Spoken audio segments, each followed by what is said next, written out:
Hello again. Interesting article on WorldNet Daily. Man foils armed robbery targeted by Prep's family. Prep's, I guess, stands for perpetrator's family.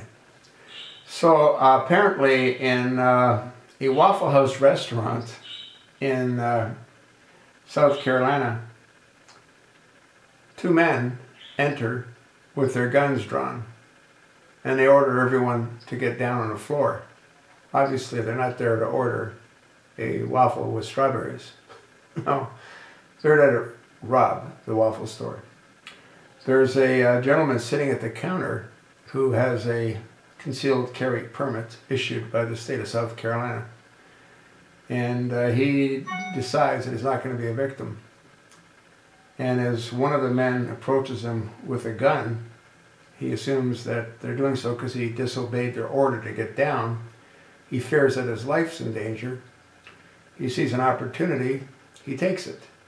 He shoots and pretty much instantly kills one of the perpetrators. The other one he holds at gunpoint until the other one grabs at his weapon and then runs out of the store. He's eventually captured by the police, and according to the article, he was given 30 years in prison. And now the family of the deceased, Dante Williams, who was 19 at the time of his death, said that they don't feel that the shooter was trained adequately. Yeah, they feel that, he should have done other things than he did.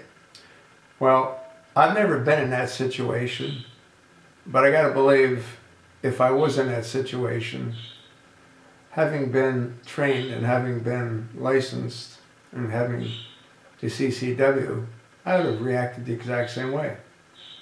So would most individuals. I can't imagine that anyone wouldn't have. Not only was he in fear of his life, he was also in fear that these two might start shooting and killing innocent patrons of the restaurant. But this is another example of how these frivolous lawsuits waste everybody's time and money.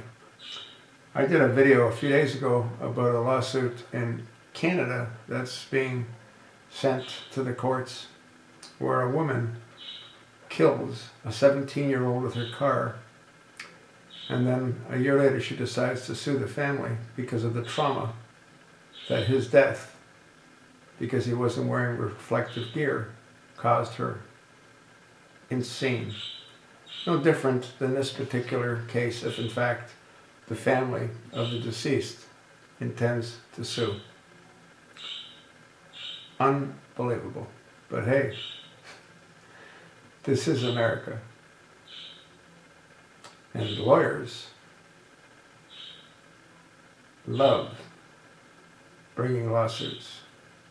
That's how they make money.